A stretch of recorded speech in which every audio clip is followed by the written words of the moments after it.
السلام عليكم ورحمة الله وبركاته. ازيكم يا حبايب قلبي؟ اخباركم عاملين ايه؟ يا رب الكل يكون في افضل حال. حلقة جديدة معاكم النهارده، مكملين في سلسلة الفيديوهات القصيرة اللي وعدنا حضراتكم بيها. هنبدأ النهارده، خلصنا سورة الأنعام في الحلقة اللي فاتت، هنكمل النهارده نبدأ مع بعض في سورة الأعراف. ربنا بيقول عز وجل في بداية سورة الأعراف: أعوذ بالله السميع العليم من الشيطان الرجيم، بسم الله الرحمن الرحيم. ألف لام ميم صاد. كتاب أنزل إليك فلا يكن في صدرك حرج منه لتنذر به وذكرى للمؤمنين. اتبعوا ما أنزل إليكم من ربكم ولا تتبعوا من دونه أولياء قليلا ما تذكرون.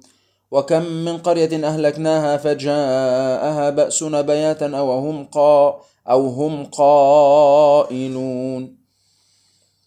فما كان دعواهم إذ جاءهم بأسنا إلا أن قالوا إنا كنا ظالمين. فلنسألن الذين أرسل إليهم ولنسألن المرسلين فلنقصن عليهم بعلم وما كنا غائبين. صدق الله العظيم. دي كانت آيات النهاردة. ندخل في حلقة النهاردة على طول. خلي بالك، حلقة النهاردة عايز أقول لك فيها أنت المسؤول عن كل حاجة في حياتك، أنت المسؤول عن يومك.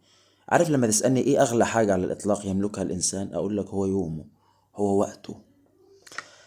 كل حاجة في الدنيا قابلة للتعويض الا الوقت، لما بيعدي ما بيرجعش. عشان كده هو اغلى شيء خلق الله على الارض على الاطلاق هو وقتك، عمرك. لما يوم يعدي من عمرك كل يوم انت ما استفدتش بيه، انا بكلم نفسي وبكلم حضراتكم.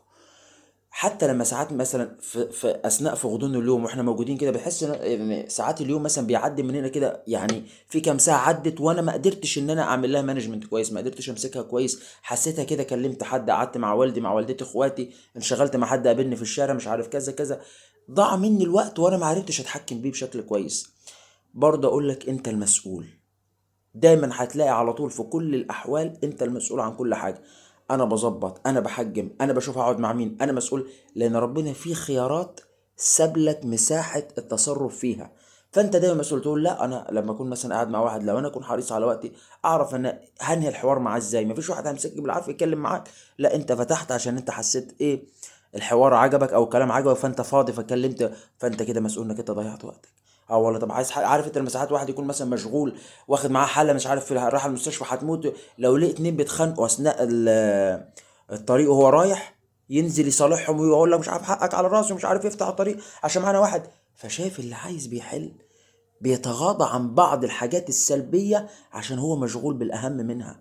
ودايما في قاعده كده في الحياه: في حاجات، تفاهات لا تدفع الا بانك انت تهتم بالحاجات الاشغل منها والاهم منها. اشوفكم الحلقه الجايه، والسلام عليكم ورحمه الله وبركاته.